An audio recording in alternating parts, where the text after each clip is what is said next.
Monsieur Gerald Weston.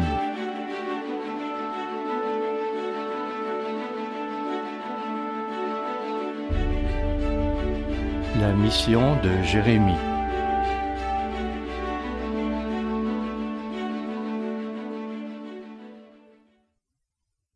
La Bible nous dit que nous allons vivre des temps très difficiles. Si nous vivons dans les derniers temps, et nous avons certainement beaucoup de raisons de penser que c'est le cas, nous allons devoir affronter des temps très difficiles. Les choses ne seront pas aussi faciles qu'elles l'ont toujours été. La plupart d'entre nous qui avons vécu dans ce pays ont connu un passé plutôt agréable. Certains parmi nous sont originaires d'autres pays où la situation n'était pas aussi enviable. Mais les 75 dernières années ont été plutôt bonnes pour la plupart d'entre nous. Certes, il y a eu le problème du Vietnam, et certains parmi nous en ont fait l'expérience. Mais dans l'ensemble, nous vivons dans un pays où il fait bon vivre. Il n'en sera pas toujours ainsi. Il est parfois difficile d'imaginer que Dieu puisse utiliser un aussi petit groupe que le nôtre, même s'il est dévoué, pour témoigner au monde entier. Et pourtant, l'Écriture dit qu'avant la fin de l'âge, cet évangile sera diffusé dans le monde entier pour servir de témoignage à toutes les nations. Bien sûr, pour pouvoir répandre le véritable évangile, il nous faut d'abord savoir ce qu'est cet évangile. Nous comprenons aussi qu'il y a beaucoup d'autres raisons importantes pour lesquelles nous avons été appelés. Lorsque nous considérons les serviteurs de Dieu d'époque antérieure, nous constatons qu'ils n'occupaient généralement pas des positions de premier plan dans leurs sociétés respectives. On peut dire que nous avons tous un impact relativement modeste sur la société dont nous faisons partie. Cependant, à un moment donné, lorsqu'un moment opportun se présentera, Dieu mettra ses serviteurs au premier plan. Un tel cas s'est présenté à l'époque d'un homme du nom de Jérémie. Et nous allons aujourd'hui examiner sa vie afin de voir comment Dieu s'est servi de lui pour accomplir une grande œuvre, dont nous pouvons encore noter les effets de nos jours. Rendons-nous donc au livre de Jérémie. Nous allons lire beaucoup de versets aujourd'hui, principalement dans Jérémie. Allons à Jérémie, le chapitre 1, et voyons ce qu'il nous apprend à propos de Jérémie. Quand il a prophétisé, combien de temps il l'a fait, et à quel groupe de personnes il s'est adressé. Jérémie chapitre 1, verset 1.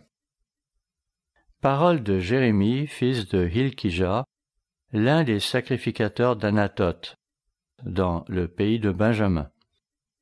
Maintenant, et cela deviendra significatif un peu plus tard, Jérémie était originaire d'Anathoth, une ville sacerdotale, et il était un sacrificateur. Versets 2 et 3.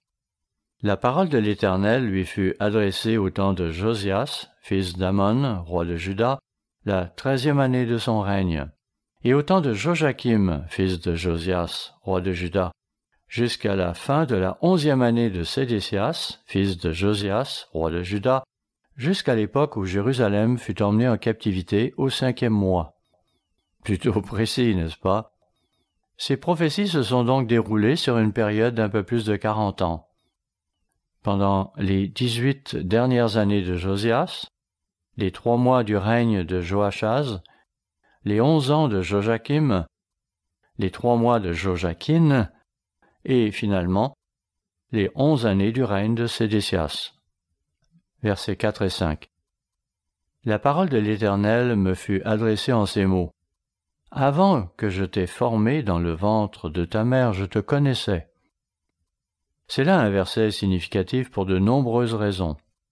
L'une d'elles étant que notre monde actuel est sur une pente glissante qui le conduit à tuer des bébés, et cela même après leur naissance, ce qui a déjà été fait. Parfois, l'avortement est bâclé, et l'enfant va survivre. Parfois, il les laisse tout simplement mourir, à moins qu'ils ne causent leur mort de façon délibérée. Mais parfois, ils vont réellement survivre. On connaît au moins une survivante très célèbre de cette pratique de l'avortement, et elle ne se gêne pas pour condamner cet acte. S'il est vrai qu'elle souffre d'un certain nombre de problèmes à cause de ce qu'elle a subi, son esprit n'en a pas pour autant été affecté, comme on peut le constater en l'écoutant parler. Nous en sommes arrivés au point de ne plus voir que Dieu nous a créés d'une manière très spéciale, et que la vie est sacrée et précieuse.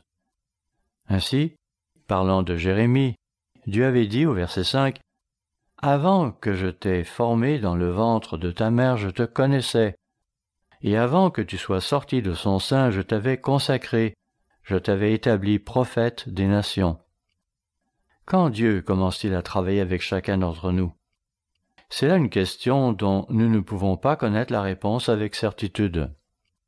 Quand Dieu a-t-il commencé à travailler avec vous? Quand a-t-il commencé à travailler avec moi? Un de ces jours, nous découvrirons peut-être qu'il a commencé à travailler avec nous bien avant que nous ayons entendu la vérité, et cela de différentes manières. Continuons. Versets 6 à 8. Je répondis, « Ah, Seigneur éternel, voici, je ne sais point parler car je suis un enfant. » Et l'Éternel me dit, « Ne dis pas, je suis un enfant, car tu iras vers tous ceux auprès de qui je t'enverrai, et tu diras tout ce que je t'ordonnerai.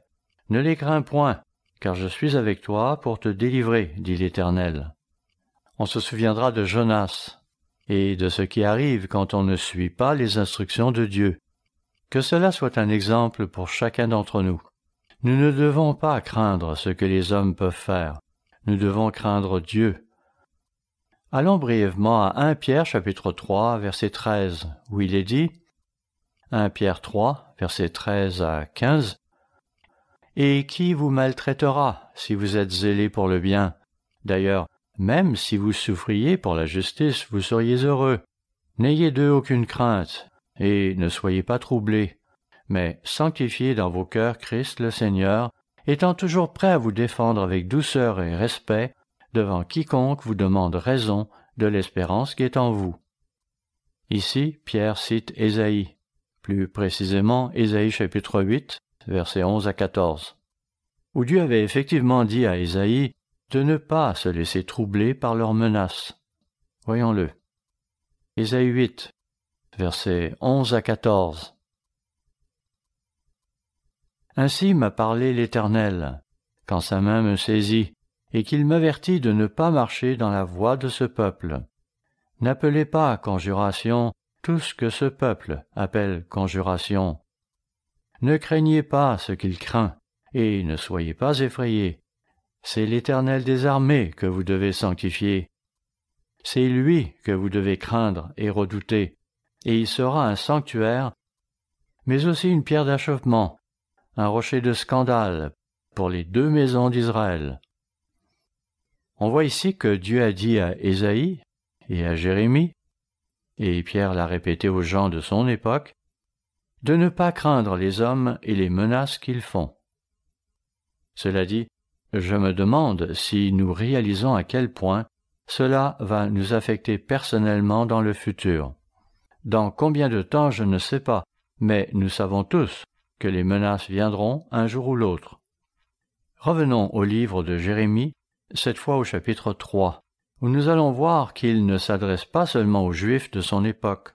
La plupart des gens pensent que tout ce qui est dit dans les prophètes, c'est pour les Juifs. Nous savons cependant qu'il existe deux maisons, la maison de Juda, les Juifs, et la maison d'Israël, formée des autres tribus d'Israël. Dieu passe beaucoup de temps à parler d'Éphraïm et de Manassé, les fils de Joseph, et nous savons grosso modo qui ils sont. Mais ici, dans le livre de Jérémie, il est évident que la prophétie ne s'adresse pas uniquement aux Juifs. Voyons-le au chapitre 3. Jérémie chapitre 3, verset 6. « L'Éternel me dit, au temps de Josias, « As-tu vu ce qu'a fait l'infidèle Israël ?» Puis, vers la fin du verset 7, on lit « Et sa sœur, la perfide Juda, en a été témoin. » Cela montre que l'existence de ces deux maisons était déjà connue à cette époque-là. Jérémie nous y informe que l'une avait été divorcée et que l'autre allait subir le même sort sous peu. Quant au verset 18, parlant d'un temps futur, il y est dit « En ces jours, la maison de Juda marchera avec la maison d'Israël. » Effectivement, et le verset précédent le confirme, verset 17, « En ce temps-là, on appellera Jérusalem le trône de l'Éternel.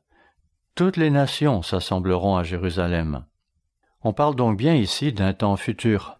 Et notez qu'à cette époque-là, la maison de Juda et la maison d'Israël existeront toujours.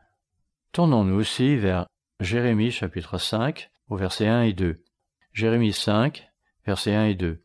« Parcourez les rues de Jérusalem, regardez, informez-vous, cherchez dans les places s'il s'y trouve un homme, s'il y en a un qui pratique la justice, qui s'attache à la vérité. » Oui, comme il est mentionné dans Ésaïe chapitre 59, au verset 14, la vérité trébuche sur la place publique. Effectivement, il est difficile de trouver une époque antérieure où circulaient autant de fausses nouvelles qu'à l'heure actuelle. Tout n'est que mensonge. Nous nous attendons à ce que nos politiciens mentent. Nous prenons pour acquis qu'ils vont nous mentir. Jérémie chapitre 5, versets 10 et 11. « Montez sur ces murailles et abattez, mais ne détruisez pas entièrement. Enlevez ces ceps qui n'appartiennent point à l'Éternel. Car la maison d'Israël et la maison de Juda m'ont été infidèles, dit l'Éternel. » Notez qu'à ce moment-là, Jérémie prophétise principalement aux Juifs, car la maison d'Israël est déjà partie en captivité. Cependant, il faut voir tout cela dans un concept de dualité, car les choses qui se produisent à cette époque ne sont qu'un type de ce qui va se produire plus tard.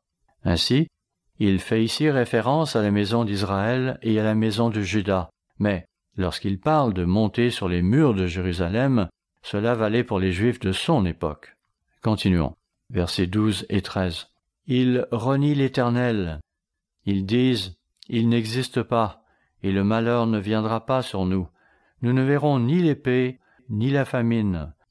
Les prophètes ne sont que du vent, et personne ne parle en eux.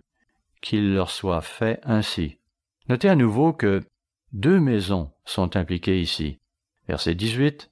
« Mais en ces jours, dit l'Éternel, je ne vous détruirai pas entièrement. » C'est là encore une référence à la fin de l'âge. Puis au verset 20 et 21, « Annoncez ceci à la maison de Jacob. Publiez-le en Juda et dites, écoutez ceci, peuple insensé et qui n'a point de cœur. Ils ont des yeux et ne voient point. Ils ont des oreilles et n'entendent point. » Encore une fois, ceci n'est pas seulement adressé aux Juifs et pour ceux de l'époque de Jérémie. La dualité veut que ceci soit un message pour tout Israël, la maison d'Israël et la maison de Juda. Et cela s'adresse aux Juifs à ce moment-là, bien sûr, mais cela parle aussi d'un temps encore à venir. Notez-le dans Jérémie chapitre 10 au verset 1. Jérémie chapitre 10 verset 1. « Écoutez la parole que l'Éternel vous adresse, maison d'Israël. » J'ai passé outre de nombreuses références, mais je crois qu'il est facile de voir que Jérémie ne parle pas uniquement des Juifs de Jérusalem qui vivaient à son époque. Nous avons tant de prophéties qui s'interprètent facilement, et nous en verrons une très marquante au cours de ce sermon. Tournons-nous maintenant vers Jérémie chapitre 16. Jérémie, nous le savons, avait été appelé par Dieu avant même sa naissance, et il allait avoir une vie difficile. Dieu lui a en effet donné des instructions qui seraient très difficiles à gérer pour un jeune de notre époque. Voyez par exemple ce qui est dit dans Jérémie chapitre 16 au verset 1 et 2. Jérémie 16, versets 1 et 2. « La parole de l'Éternel me fut adressée en ces mots. Tu ne prendras point de femme, et tu n'auras dans ce lieu ni fils ni fille. » Pas évident, n'est-ce pas? Cela dit, comme Jérémie a prophétisé pendant près de 40 ans, s'il avait environ 30 ans quand Dieu lui a formulé cette demande, celle-ci s'appliquerait donc à lui jusqu'à l'âge de 70 ans. Il n'est d'ailleurs pas mort à ce moment-là. Ce fut seulement la fin de la partie publique de sa mission. Vous devez réaliser qu'il était un homme relativement jeune lorsqu'il reçut cette instruction.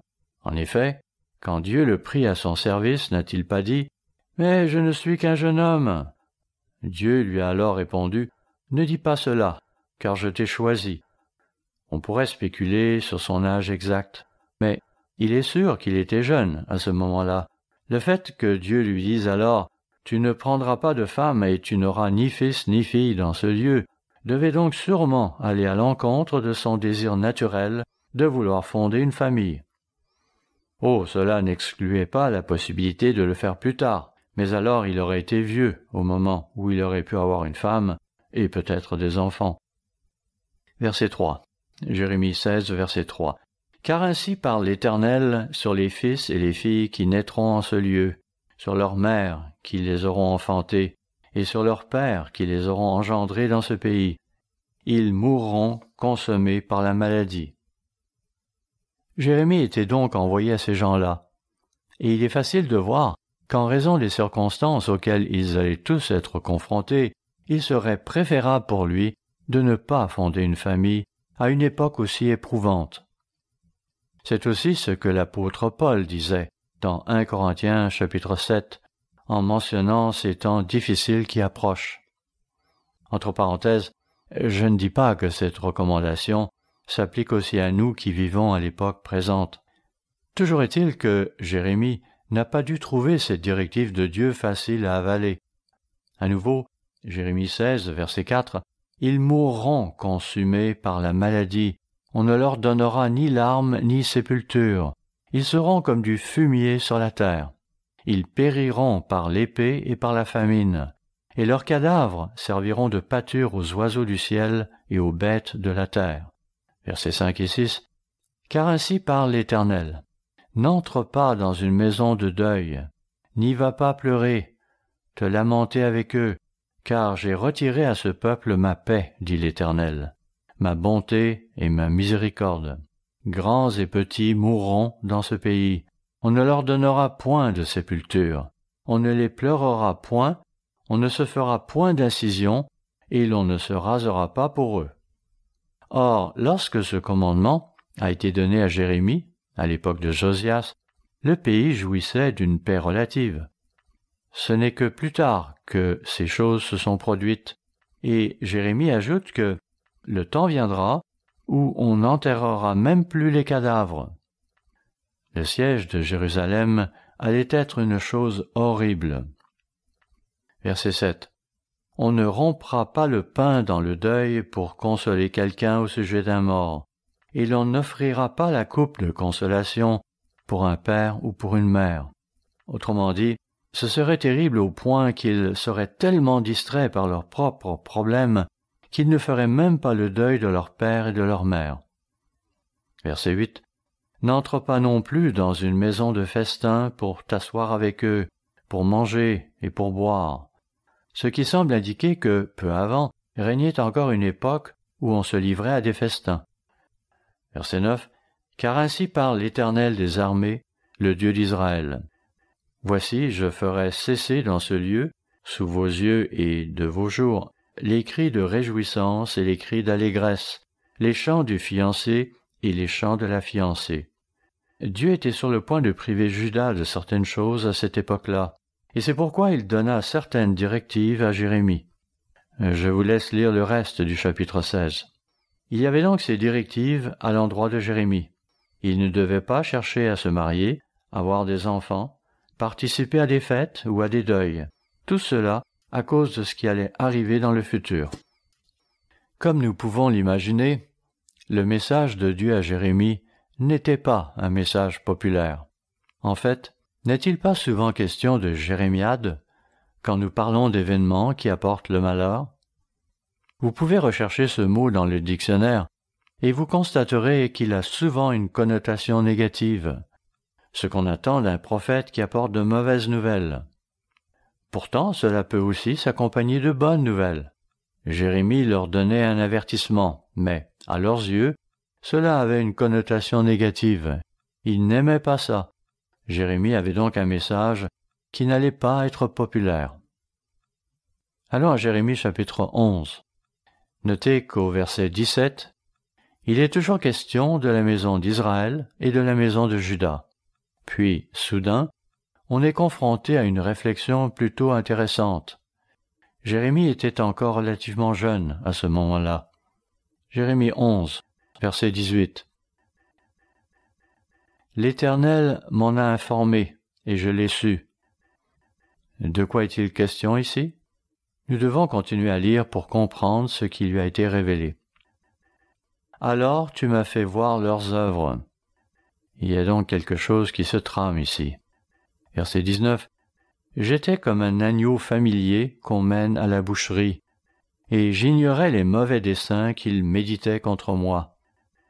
Détruisons l'arbre avec son fruit, retranchons-le de la terre des vivants, et qu'on ne se souvienne plus de son nom. On voit ici que certains individus avaient organisé un complot pour le retrancher de la terre des vivants, autrement dit pour l'assassiner. Ils n'aimaient pas Jérémie, et encore moins le message qu'il leur transmettait. Nous avons passé sous silence une grande partie des messages qu'il leur avait transmis, mais ils étaient assez puissants. Il les avait condamnés pour leurs péchés et leur mode de vie, et les gens n'aimaient pas ça. Ils voulaient qu'on leur dise des choses flatteuses, pas des choses qui les feraient passer pour des pécheurs. Verset 20. Mais l'Éternel des armées est un juste juge, qui sonde les reins et les cœurs. Je verrai ta vengeance s'exercer contre eux, car c'est à toi que je confie ma cause. Dieu avait révélé à Jérémie des choses très choquantes qu'il devait transmettre au peuple. Lorsqu'il le fit, en s'attirant leur courroux, le voilà qui s'offusque, disant « Dieu, détruis-les, que ta vengeance s'abatte sur eux. Montre-leur que je n'ai fait qu'agir en tant que ton serviteur. » Verset 21. C'est pourquoi, ainsi parle l'Éternel contre les gens d'Anatoth, qui en veulent à ta vie, et qui disent « Ne prophétise pas au nom de l'Éternel, ou tu mourras de notre main. » Il s'agissait ici de gens de sa ville natale. Il vivait au milieu d'eux, et voilà qu'ils voulaient lui enlever la vie. Ce n'étaient donc pas de parfaits inconnus, des gens d'ailleurs. Versets 22 et 23. C'est pourquoi ainsi parle l'Éternel des armées. Voici, je vais les châtier. Les jeunes hommes mourront par l'épée, leurs fils et leurs filles mourront par la famine. Aucun d'eux n'échappera, car je ferai venir le malheur sur les gens d'Anatoth l'année où je les châtierai. Dieu s'efforce donc de le calmer, disant « Ne t'en fais pas, je vais m'occuper d'eux. Quand le moment sera venu, ils devront souffrir pour leurs péchés et pour les menaces qu'ils ont proférées contre toi. » Puis dans Jérémie chapitre 12, au verset 1 et 2, nous lisons Jérémie 12, versets 1 et 2. « Tu es trop juste, Éternel, pour que je conteste avec toi. Je veux néanmoins t'adresser la parole sur tes jugements. Oui, Dieu, il y a quelque chose qui me tracasse. Pourquoi la voie des méchants est-elle prospère? Pourquoi tous les perfides vivent-ils en paix? Oui, ils semblent s'en sortir très bien. Ce sont ceux qui ne te servent pas qui semblent avoir tout pour eux. Ils sont riches, ils sont gras, ils sont heureux, ils font la fête et ont du bon temps. Pourquoi? Tu les as plantés, ils ont pris racine, ils croissent, ils portent du fruit, tu es près de leur bouche, mais loin de leur cœur. Et vous savez, la même chose s'observe de nos jours. Les gens vont parler du Seigneur et de tout ce qu'il a fait, mais dans bien des cas, leur façon de vivre ne reflète pas sa voix. Hélas, nous pourrions dire la même chose en ce qui concerne certains d'entre nous dans l'Église. Je sais que certains d'entre nous ne vivent pas selon les normes bibliques. Ils vont peut-être aussi avoir Dieu près de leur bouche, mais il sera loin de leur esprit. Versets 3 et 4. Et toi, Éternel, tu me connais, tu me vois, tu sondes mon cœur qui est avec toi. Enlève-les comme des brebis qu'on doit égorger, et prépare-les pour le jour du carnage. Jusqu'à quand le pays sera-t-il dans le deuil, et l'herbe de tous les champs sera-t-elle desséchée. À cause de la méchanceté des habitants, les bêtes et les oiseaux périssent, car ils disent « Il ne verra pas notre fin ». Ce sont là des propos tenus par Jérémie, qui s'apitoie peut-être un peu trop sur son sort. Il se compare au monde, et il commence à perdre un peu la vision d'ensemble à cause du stress que lui occasionnent ceux qui le persécutent, des complots contre sa vie, et ainsi de suite. C'est pourquoi Dieu lui dit au verset 5, « Si tu cours avec les piétons et qu'ils te fatiguent, comment pourras-tu lutter avec des chevaux ?» En d'autres termes, si tu ne peux endurer les choses quand tout va bien, comment vas-tu le supporter quand les temps seront durs? Vous savez, frères et sœurs, pour l'instant, nous n'avons pas vraiment souffert de persécution en tant qu'Église. Certes, ils ont peut-être refusé quelques-unes de nos émissions télévisées en Nouvelle-Zélande et ailleurs. C'est que cela les met mal à l'aise quand nous parlons de choses qui montrent clairement la différence entre ce qui est bien et ce qui est mal. C'était là le sujet abordé par M. Smith dans une de nos émissions, et ils ne pouvaient tout simplement pas le supporter. D'ailleurs, ils n'ont pas non plus supporté l'émission de M. McNair à propos de Dunkerque, parce qu'il n'avait à aucun moment fait allusion au réchauffement climatique durant cette émission. C'est totalement idiot. Et cela nous frustre. En tout cas, c'est certainement mon cas. Je n'arrive pas à comprendre pourquoi ils sont butés au point de ne pas pouvoir supporter un élément de vérité. Bon, au moins ils ne nous jettent pas des pierres. De ce côté-là, nous sommes encore chanceux. À nouveau, versets 5 et 6. « Si tu cours avec des piétons et qu'ils te fatiguent, comment pourras-tu lutter avec des chevaux? Et si tu ne te crois en sûreté que dans une contrée paisible, et de fait la paix régnait encore à ce moment-là, que feras-tu sur les rives orgueilleuses du Jourdain? Oui, que feras-tu quand l'ennemi déferlera sur toi comme un torrent, autrement dit quand les temps seront vraiment durs? C'est que les hommes d'Anatote voulaient attenter à sa vie. Car tes frères eux-mêmes et la maison de ton père te trahissent. Ils crient eux-mêmes à pleine voix derrière toi. Ne les crois pas quand ils te diront des paroles amicales. Ils agissent en hypocrite. Ils lui disent une chose, mais derrière son dos, ils complotent contre lui. Eux, des gens de sa propre famille. Dans Matthieu 10, verset 34, Jésus a dit « Ne croyez pas que je sois venu apporter la paix sur la terre. Je ne suis pas venu apporter la paix, mais l'épée. » Il parlait de la façon dont les membres d'une famille sont en désaccord les uns avec les autres. Et je pense que la plupart d'entre nous ont vécu cela, à un certain degré, lorsque nous avons connu et pratiqué la vérité, et que nous avons cessé de faire certaines choses que nos familles faisaient. Ainsi, nous avons changé le jour de notre culte.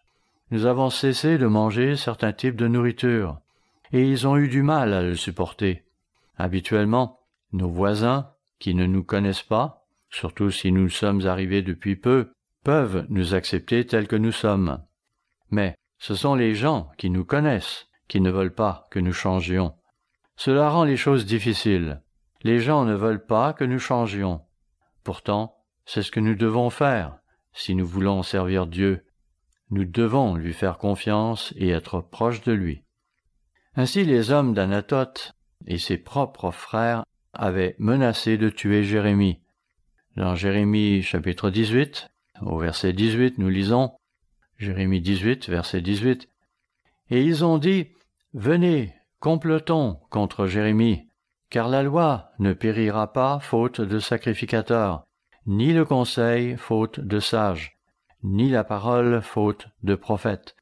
Venez, tuons-le avec la langue, ne prenons pas garde à tous ses discours. Nous lui ferons la guerre dans une campagne de relations publiques. Nous raconterons l'histoire à notre façon. » Vous voyez, le recours aux fake news, ce n'est pas nouveau. Cela se pratique depuis longtemps. En politique, chaque parti a sa propre façon de présenter les choses. On dit que la première victime de la guerre, c'est la vérité. Il est un fait que nous avons des luttes intestines parmi nous, et les conflits abondent. À nouveau, verset 18. Venez, complotons contre Jérémie, car la loi ne périra pas faute de sacrificateurs, ni le conseil faute de sages. Ils se trompent eux-mêmes. La loi avait disparu des sacrificateurs, tout comme il y a de nos jours des ecclésiastiques qui encouragent l'homosexualité, le travestissement et d'autres perversions, tout en disant que la Bible ne condamne pas cela. Cela montre qu'ils n'ont pas lu la Bible, ou qu'ils l'ont lue pour lui faire dire ce qui fait leur affaire. Ils ont beau dire qu'ils suivent ces directives, c'est faux. Versets 19 et 20. Écoute-moi, Éternel, et entends la voix de mes adversaires. Le mal sera-t-il rendu pour le bien? Car ils ont creusé une fosse pour m'ôter la vie. Souviens-t'en, je me suis tenu devant toi afin de parler en leur faveur et de détourner d'eux ta colère.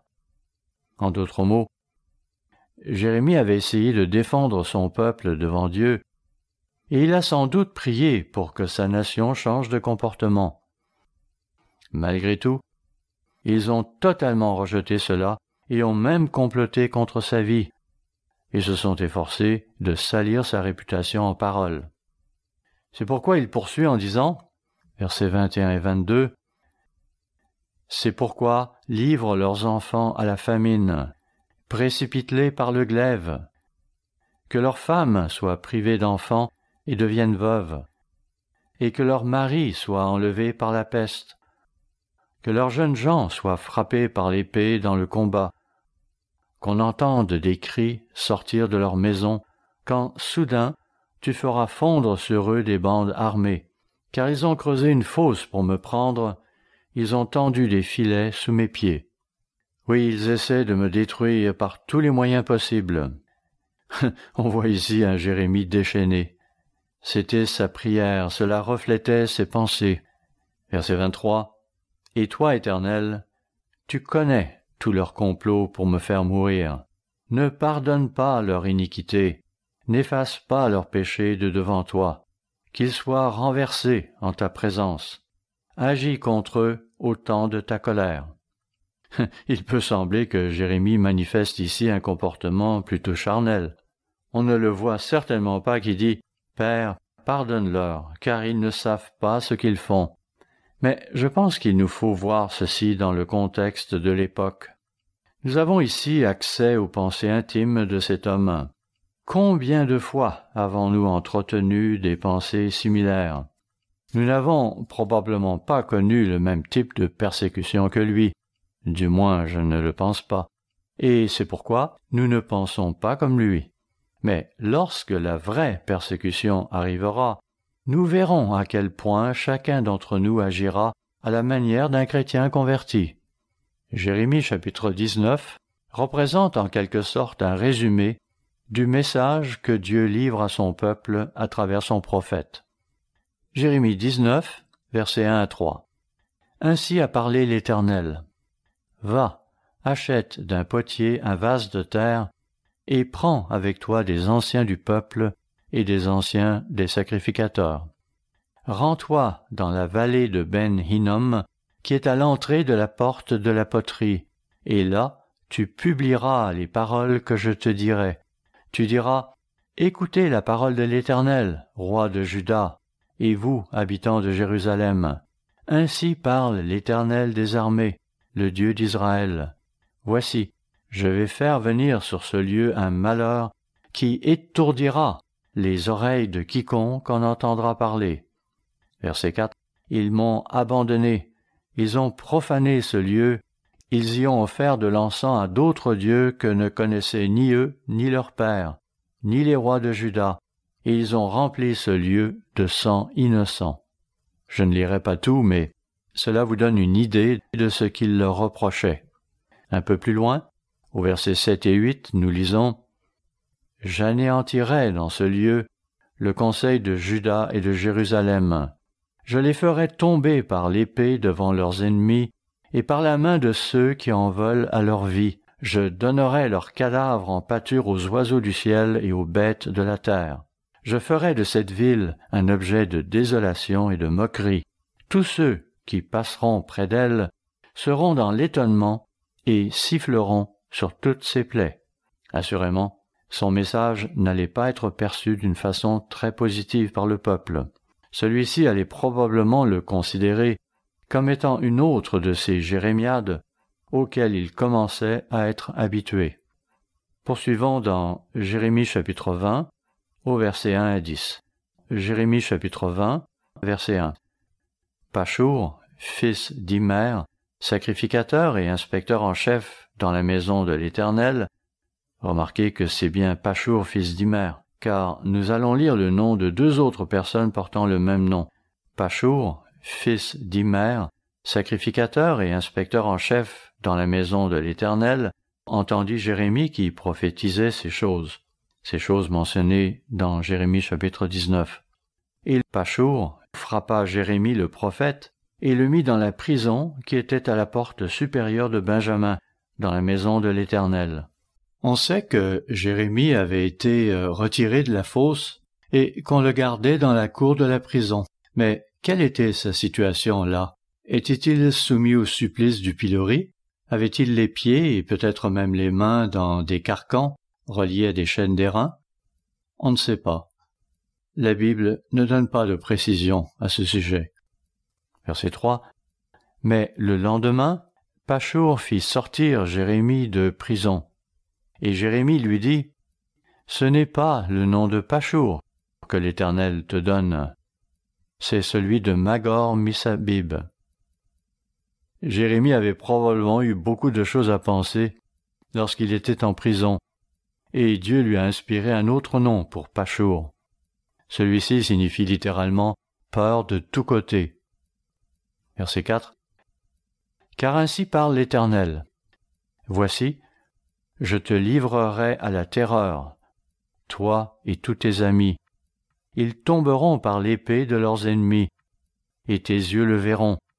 Je livrerai aussi tout Juda entre les mains du roi de Babylone, qui les emmènera captifs à Babylone et les frappera de l'épée. Je livrerai toutes les richesses de cette ville, tout le produit de son travail, tout ce qu'elle a de précieux. Je livrerai tous les trésors des rois de Juda entre les mains de leurs ennemis, qui les pilleront, les enlèveront et les transporteront à Babylone. » Verset 6. « Et toi, Pachur, et tous ceux qui demeurent dans ta maison, vous irez en captivité. Tu iras à Babylone, et là tu mourras, et là tu seras enterré, toi et tous tes amis, auxquels tu as prophétisé le mensonge. Tu m'as persuadé, Éternel, et je me suis laissé persuader. Tu m'as saisi, tu m'as vaincu, et je suis chaque jour un objet de raillerie.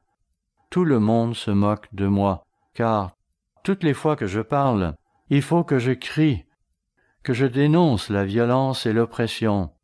Et la parole de l'Éternel est pour moi un sujet d'opprobre et de risée chaque jour. » Il était soumis à un barrage constant de haine, de mensonges et d'accusations.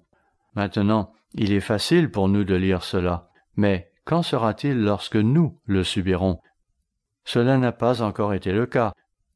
Bien sûr, nous avons nos détracteurs avec leurs blogs haineux, et ce genre de choses auxquelles je ne prête pas beaucoup attention.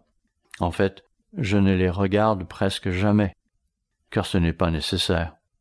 Vous savez d'où ça vient et ce qu'ils vont faire. Ils se contentent de sortir les choses de leur contexte et de raconter des mensonges. Certaines personnes stupides croient ces choses, mais je pense que la plupart d'entre nous sont assez intelligents pour ne pas tomber dans le panneau. Verset 9. « Si je dis, je ne ferai plus mention de lui, je ne parlerai plus en son nom, c'est-à-dire si je devais m'arrêter de prêcher, arrêter de faire mention de Dieu, il y a dans mon cœur comme un feu dévorant qui est renfermé dans mes os. Je m'efforce de le contenir et je ne le puis. Car j'apprends les mauvais propos de plusieurs. L'épouvante règne alentour. Accusez-le, et nous l'accuserons. Tous ceux qui étaient en paix avec moi observent si je chancelle. Peut-être se laissera-t-il surprendre, et nous serons maîtres de lui. Nous tirerons vengeance de lui. On le surprendra dans ses propos tôt ou tard, pensait-il. Ainsi, il cherchait constamment à détruire ce jeune homme. Quand on s'arrête pour y penser, prophétiser pendant 40 ans et devoir supporter tout cela, surtout durant les premières années où il a dû en quelque sorte s'y habituer, ce devait être très difficile, très éprouvant. Allons maintenant à Jérémie chapitre 38, où les choses vont empirer pour Jérémie. Jérémie 38, versets 1 à 3. Shéphatia, fils de Mathan, Guédalia, fils de Pashur, Jucal, fils de Shélémia, et Pashur, fils de Malkija, notez qu'aucun de ces deux Pashur, son fils d'Immer, entendirent les paroles que Jérémie adressait à tout le peuple en disant « Ainsi parle l'Éternel, celui qui restera dans cette ville mourra par l'épée, par la famine ou par la peste, mais celui qui sortira pour se rendre aux Chaldéens aura la vie sauve. Sa vie sera son butin, et il y vivra. » Il parle ici de la chute imminente de Jérusalem, et il dit au peuple « Écoutez, baissez les armes, passez à l'ennemi, ils vous traiteront décemment. » Pensez-y, qu'est-ce qui se serait passé si, pendant la Seconde Guerre mondiale, alors que la Grande-Bretagne se trouvait sous le feu de l'ennemi, quelqu'un aurait prêché haut et fort « Abandonnez, rendez-vous aux nazis. » Certes, il y avait des gens qui penchaient de ce côté politiquement. N'empêche que si quelqu'un avait encouragé tout le monde à ne pas simplement abandonner, mais d'aller là-bas et de se rendre, n'aurait-il pas été considéré comme un traître? Poursuivons. Ainsi parle l'Éternel. Cette ville sera livrée à l'armée du roi de Babylone qui la prendra. Versets 4 à 6. Et les chefs dirent au roi que cet homme soit mis à mort, car il décourage les hommes de guerre qui restent dans cette ville et tout le peuple en leur tenant de pareils discours. Cet homme ne cherche pas le bien de ce peuple, il ne veut que son malheur. On le prenait pour un traître. Dire ce qu'il avait à dire était assez difficile quand on y pense. Et vous auriez tout lieu de vous considérer comme un traître en le faisant. Mais Jérémie savait à qui il accordait son allégeance. Le roi Sédécias répondit « Voici, il est entre vos mains, car le roi ne peut rien contre vous. » Oh oui, le roi aurait pu faire quelque chose contre eux, mais il manquait de caractère. Alors ils prirent Jérémie et le jetèrent dans la citerne de Malkija, fils du roi, laquelle se trouvait dans la cour de la prison. Ils descendirent Jérémie avec des cordes. Il n'y avait point d'eau dans la citerne, mais il y avait de la boue, et Jérémie enfonça dans la boue. Analysons un peu la situation. Nous ne parlons pas ici d'un type de prison où il y a une porte par laquelle on vous laisse entrer. Non, dans ce cas-ci, on était jeté dans un puits. Il n'y avait pas d'eau dans le puits, juste de la boue. Et si vous avez déjà été pris dans de la boue, vous savez qu'elle a tendance à être froide, surtout si cette boue se trouve à une certaine profondeur dans le sol, car la température tombe à mesure que l'on descend. Sans nul doute, cet endroit devait être très inconfortable. Ils espéraient probablement que Jérémie mourrait là. En tout cas, ils étaient convaincus que là où il était à présent, il ne pourrait plus influencer qui que ce soit. Laissons-le tranquille. Assurément, le traitement qu'il lui faisait subir était des plus cruels. À toute fin pratique, cela était l'équivalent d'une condamnation à mort. Mais c'est à ce moment précis que Dieu est intervenu pour le sortir de là. Voyons, versets 7 à 9. Ébed-Mélec, l'Éthiopien, eunuque, qui était dans la maison du roi, apprit qu'on avait mis Jérémie dans la citerne. Le roi était assis à la porte de Benjamin. Ebed-Mélec devait donc trouver un moment où il pourrait aller voir le roi. Cela s'est-il passé le même jour ou à un autre moment? C'était probablement peu après, car Jérémie n'aurait pas survécu très longtemps dans le froid et la boue. Le roi était donc assis à la porte de Benjamin. Ebed-Mélec sortit de la maison du roi et parla ainsi au roi. « Ô roi, mon seigneur, ces hommes ont mal agi en traitant de la sorte Jérémie le prophète, en le jetant dans la citerne. Il mourra de faim là où il est, car il n'y a plus de pain dans la ville. » Versets 10 à 13. Le roi donna cet ordre à Ebed-Mélec l'Éthiopien.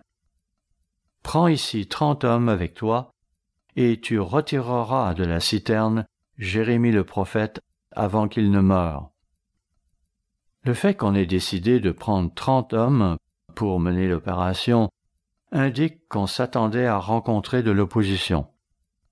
Le roi ne lui avait pas simplement dit d'aller le sortir du puits, mais de prendre un groupe de 30 hommes pour l'assister lorsqu'il sortirait Jérémie du donjon. Ici, Sédécias manque de persistance. Il est hésitant. Je ne vais pas tout lire sur Sédécias, mais vous verrez que Sédécias parle même en privé à Jérémie, et que Jérémie lui donne de bons conseils. Mais il n'a pas le courage de suivre ses conseils. Il fait le contraire, et cela va lui coûter sa vue, ainsi que la perte de ses fils. Toujours est-il que Ebed-Mélec prit avec lui les hommes et se rendit à la maison du roi dans un lieu au-dessous du trésor. Il en sortit des lambeaux usés et de vieux haillons et les descendit à Jérémie dans la citerne avec des cordes. Ebed-Mélec, l'Éthiopien, dit à Jérémie, « Mets ces lambeaux usés et ces haillons sous tes aisselles, sous les cordes. » Et Jérémie fit ainsi. Ainsi, pour protéger ses aisselles, Jérémie plaça ses vieux chiffons sous ses bras. Puis, il mit les cordes en dessous des chiffons et on le hissa hors du puits. Même avec toutes ces mesures, ce n'était probablement pas très agréable. Finalement, ils tirèrent Jérémie avec les cordes et le firent monter hors de la citerne. Jérémie resta dans la cour de la prison. Ainsi, comme nous allons le voir, Jérémie est resté dans la cour de la prison jusqu'à la fin. Jérémie chapitre 39 nous livre quelques informations sur Ebed-Mélec. On y parle aussi de la chute de Jérusalem. Le verset 2 précise que la brèche fut faite à la ville lors de la 11e année de Sédécias. Puis, au verset 6 et 7, on nous dit que le roi de Babylone fit mourir les fils de Sédécias. Par ailleurs, dans Jérémie 39, au verset 15 à 18, il est mentionné, Jérémie 39, versets 15 à 18, « La parole de l'Éternel fut adressée à Jérémie en ces mots, pendant qu'il était enfermé dans la cour de la prison. Va, parle à Ebed-Mélec, l'Éthiopien, et dis-lui, « Ainsi parle l'Éternel des armées, le Dieu d'Israël. Voici, je vais faire venir sur cette ville les choses que j'ai annoncées pour le mal et non pour le bien. Elles arriveront en ce jour devant toi. » Ebed-Mélec, un non-juif, s'était montré très courageux.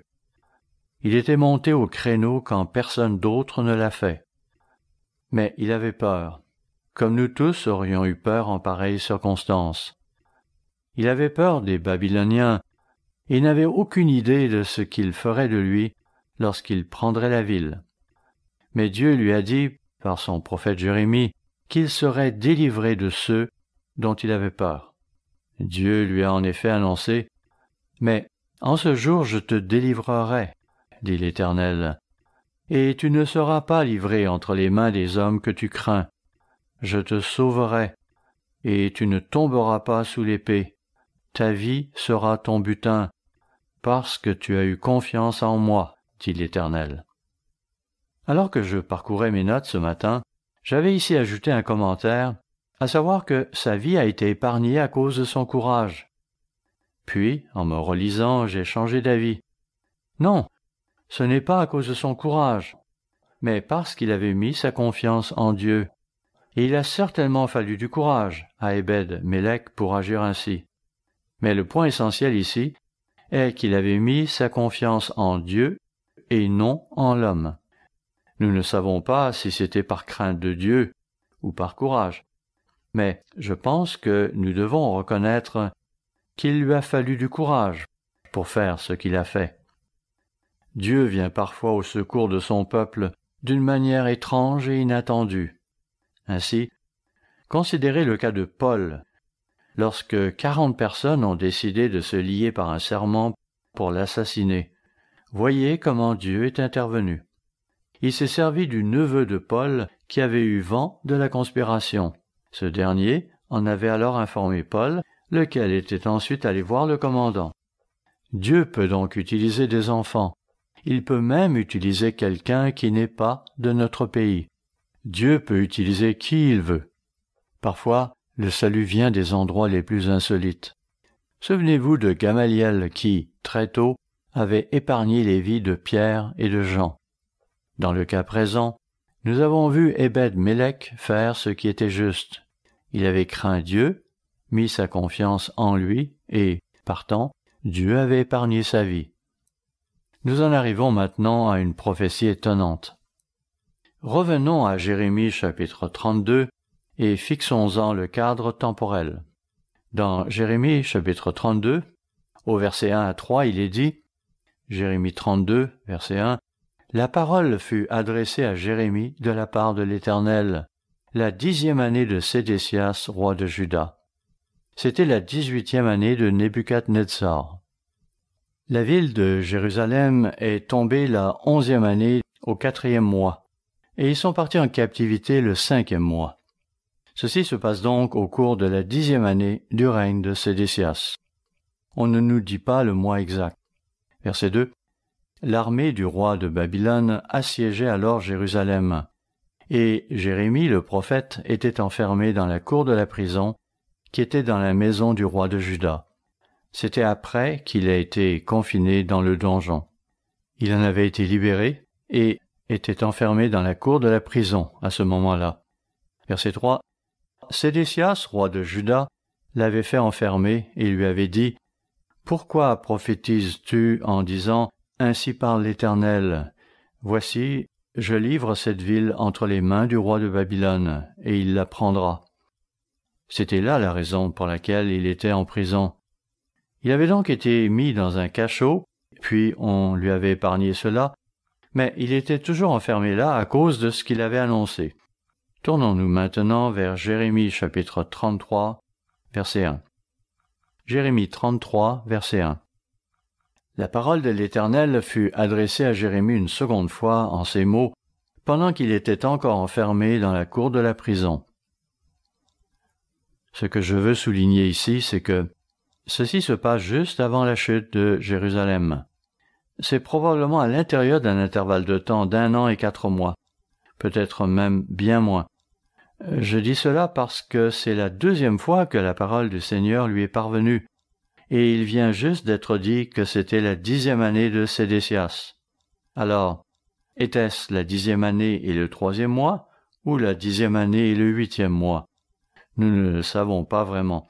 Avec quelle rapidité la parole du Seigneur est-elle parvenue une seconde fois à Jérémie? Était-ce à un jour d'intervalle, le même jour, ou plutôt 1 mois ou 2 plus tard? Nous ne le savons pas. Mais le fait est que le temps passe et que la chute de Juda est de plus en plus imminente. Notez que ce que Jérémie prophétise ici est sur le point d'acquérir une signification de plus en plus profonde. Jérémie 33, versets 12 et 13. Ainsi parle l'Éternel des armées. Il y aura encore dans ce lieu qui est désert, sans hommes ni bêtes, et dans toutes ces villes, il y aura des demeures pour les bergers faisant reposer leurs troupeaux. dans les villes de la montagne, dans les villes de la plaine, dans les villes du Midi, dans le pays de Benjamin et aux environs de Jérusalem, et dans les villes de Juda, les brebis passeront encore sous la main de celui qui les compte, dit l'Éternel. C'est une bonne nouvelle pour l'avenir. C'est une prophétie pour l'époque qui suivra le retour du Christ. Verset 14. Voici, les jours viennent, dit l'Éternel, où j'accomplirai la bonne parole que j'ai dite sur la maison d'Israël et sur la maison de Juda. En ces jours, et en ce temps-là, je ferai éclore à David un germe de justice. Il pratiquera la justice et l'équité dans le pays. Il est ici question du deuxième avènement de Jésus-Christ. En ces jours-là, Juda sera sauvé. Jérusalem aura la sécurité dans sa demeure. Et voici comment on l'appellera. L'Éternel, notre justice. Car ainsi parle l'Éternel, verset 17, David ne manquera jamais d'un successeur assis sur le trône de la maison d'Israël. Arrêtons-nous ici et réfléchissons un instant. Tout d'abord, ceci se passe du vivant de Sédécias. Donc, Jérémie est ici inspiré par Dieu de prophétiser que David ne manquera jamais d'un homme pour s'asseoir sur le trône. Mais notez aussi cet autre point important ici, à savoir que David ne manquera jamais d'un successeur assis sur le trône de la maison d'Israël. Il y a quelques endroits dans les Écritures où il est question de la maison d'Israël dans un contexte élargi qui inclut Juda. Mais lorsqu'il est question de la maison d'Israël dans ce contexte particulier, je pense qu'il est très clair de quoi on veut parler. C'est que, quelques versets plus tôt, alors qu'il vient juste d'être question de la maison d'Israël et de la maison de Juda, on précise que David ne manquera jamais d'un homme pour s'asseoir sur le trône de la maison d'Israël, et non de la maison de Juda, comme d'habitude. Le verset 18 poursuit, disant, « Les sacrificateurs, les Lévites, ne manqueront jamais devant moi de successeurs pour offrir des holocaustes, brûler de l'encens avec les offrandes et faire des sacrifices tous les jours. » Si, à un moment donné, on aurait pu croire que la lignée royale de David allait toucher à sa fin, c'était bien là le moment. Il y a eu d'autres périodes troublées, mais jamais à ce point-là. Et n'oublions pas que la chute de Jérusalem était imminente. Pourtant, la prophétie annonce qu'il y aura toujours un homme pour s'asseoir sur le trône de la maison d'Israël, et que les Lévites ne manqueraient jamais de successeurs pour offrir des holocaustes, brûler de l'encens avec les offrandes et faire des sacrifices quotidiens. Cela dit, en l'absence d'un temple, on n'aurait probablement pas offert de tels sacrifices. Cependant, même aujourd'hui, il y a ceux qui savent qu'ils sont de la lignée sacerdotale. Ils ont conservé des registres de famille et ils savent qui ils sont. Poursuivons. Jérémie 33, versets 19 à 22. La parole de l'Éternel fut adressée à Jérémie en ces mots. Ainsi parle l'Éternel. Si vous pouvez rompre mon alliance avec le jour et mon alliance avec la nuit, en sorte que le jour et la nuit ne soient plus en leur temps, alors aussi mon alliance sera rompue avec David mon serviteur, en sorte qu'il n'aura point de fils régnant sur son trône, et mon alliance avec les Lévites, les sacrificateurs qui font mon service. De même qu'on ne peut compter l'armée des cieux, ni mesurer le sable de la mer, de même je multiplierai la postérité de David mon serviteur, et les Lévites qui font mon service. Versets 23 et 24. La parole de l'Éternel fut adressée à Jérémie en ces mots. N'as-tu pas remarqué ce que disent ces gens, les deux familles que l'Éternel avait choisies? Vous voyez, l'accent est mis dans ce chapitre sur la maison d'Israël et la maison de Juda. À nouveau, n'as-tu pas remarqué ce que disent ces gens? Les deux familles que l'Éternel avait choisies, il les a rejetées. Ainsi, il méprise mon peuple, au point de ne plus le regarder comme une nation. Versets 25 et 26. Ainsi parle l'Éternel. Si je n'ai pas fait mon alliance avec le jour et avec la nuit, si je n'ai pas établi les lois des cieux et de la terre, alors aussi je rejetterai la postérité de Jacob et de David, mon serviteur, et je ne prendrai plus dans sa postérité ceux qui domineront sur les descendants d'Abraham, d'Isaac et de Jacob, car je ramènerai leurs captifs, et j'aurai pitié d'eux. En d'autres termes, ce que nous voyons ici, c'est que Dieu indique qu'il va y avoir un transfert de la maison de David, donc de Juda, à la maison d'Israël.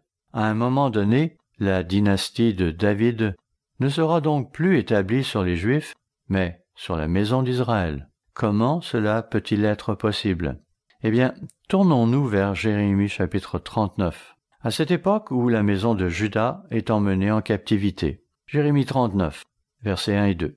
Lorsque Jérusalem fut prise, la 9e année de Sédécias, roi de Juda, le 10e mois, Nebuchadnezzar, roi de Babylone, vint avec toute son armée devant Jérusalem et en fit le siège. La 11e année de Sédécias, le 9e jour du 4e mois, la brèche fut faite à la ville. Plus loin, au verset 6 et 7, nous lisons « Le roi de Babylone fit égorger à Ribla les fils de Sédécias en sa présence. Le roi de Babylone fit aussi égorger tous les grands de Juda. Puis il fit crever les yeux à Sédécias et le fit lier avec des chaînes d'airain pour l'emmener à Babylone. Ainsi, il a vu ses propres fils tués sous ses yeux, puis on lui a crevé les yeux. La douleur a dû tout simplement être horrible, physiquement autant qu'émotionnellement. Puis Sédécias fut contraint de marcher jusqu'à Babylone, où il a fini par mourir. Il aurait pu être épargné. Si vous lisez toute l'histoire, vous voyez qu'il a eu cette opportunité. Jérémie lui avait donné de bons conseils. En fait, c'est Sédécias qui a demandé conseil à Jérémie, et il les a reçus, mais il ne les a pas suivis. Il en a subi les conséquences, sa vie se terminant de cette façon horrible. Notez à présent ce qui est dit au verset 11 et 12. Nebuchadnezzar, roi de Babylone, avait donné cet ordre au sujet de Jérémie par Nebuzaradan, chef des gardes. « Prends-le et veille sur lui, ne lui fais aucun mal, mais agis à son égard comme il te dira. » Nebuchadnezzar était manifestement informé de ce qui se passait dans la ville. Il a dû y avoir des gens qui se sont rendus aux Chaldéens et qui avaient parlé. Jérémie était donc un nom que le roi connaissait. Il savait qui il était. Et nous voyons ici que Nebuchadnezzar épargne Jérémie. Versets 13 et 14. Nebuzaradan, chef des gardes, Nebuchasban, chef des eunuques, Nergal-Sharetzer, chef des mages, et tous les chefs du roi de Babylone envoyèrent chercher Jérémie dans la cour de la prison, et ils le remirent à Guédalia, fils d'Achikam, fils de Shaphan, pour qu'il soit conduit dans sa maison. Et il resta au milieu du peuple. Le roi de Babylone établit ensuite Guédalia comme gouverneur du pays. Cela devient une histoire intéressante parce que, dans Jérémie 40, verset 15, nous voyons qu'il y a un homme du nom de Joshanan, fils de Karéach, qui se rend secrètement auprès de Guédalia à Mitzpa pour lui dire « Permets que j'aille tuer Ismaël, fils de Néthania, personne ne le saura. Pourquoi t'ôterait-il la vie ?» Autrement dit, il lui a dit « Cet homme va t'assassiner. » Il y a des rumeurs à ce sujet qui circulent à l'étranger. Guédalia était probablement un brave homme qui ne pouvait pas imaginer le mal, et il était de ce fait un peu naïf. C'est pourquoi on lit au verset 16, Jérémie 40, verset 16, « Guédalia, fils d'Achikam, répondit à Joshanan, fils de Karéach, « Ne fais pas cela, car ce que tu dis sur Ismaël est faux. » Hélas, il l'a fait. Il a tué Guédalia et plusieurs autres. Allons maintenant à Jérémie chapitre 41, verset 10.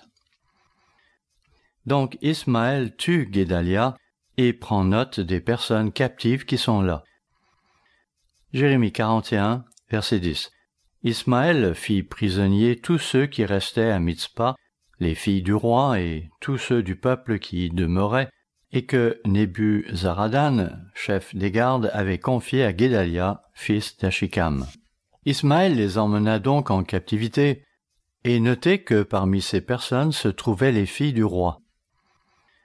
Tous les fils du roi avaient été assassinés sous ses yeux, mais cette petite déclaration nous en dit long, à savoir qu'il y avait des filles du roi qui n'avaient pas été mises à mort. Joshanan et tous les chefs des forces armées étaient arrivés sur les lieux y avait sauvé ce petit groupe, y compris les filles du roi. Nous voilà arrivés au chapitre 42 de Jérémie, et je vais juste vous en faire un bref résumé. On voit ici Jochanan et tout le peuple qui recherche le conseil de Dieu, disant « Tout ce que le Seigneur dira, que ce soit bon ou mauvais, nous le ferons. » Eh bien, nous connaissons la nature humaine, n'est-ce pas? Eh oui, le verset 7 nous apprend ensuite que la réponse de Dieu est parvenue à Jérémie 10 jours plus tard. Dieu a donc laissé passer 10 jours avant de leur répondre, pour leur dire de ne pas descendre en Égypte. Maintenant, si on analyse la situation de leur point de vue, ils ont probablement pensé que Nebuchadnezzar serait en furie en apprenant que Guédalia, le gouverneur qu'il avait mis en place, venait de se faire assassiner. Oui, Jochanan avait réussi à sauver le reste du peuple des mains du meurtrier, mais néanmoins, leur situation n'était pas bonne. Ils ont alors dû penser qu'il ferait mieux de se sauver en Égypte pendant que cela était encore possible. Ils ont ainsi rejeté le conseil de Jérémie, même si celui-ci leur avait annoncé ce qui arriverait s'ils descendaient en Égypte, à savoir qu'ils mourraient tous là-bas. Les 7 premiers versets de Jérémie 43 nous montrent que Jochanan et sa troupe rejetèrent le conseil de Dieu tout en obligeant tous les rescapés à les suivre en Égypte. Notez-le au verset 5 et 6. Jérémie 43, versets 5 et 6.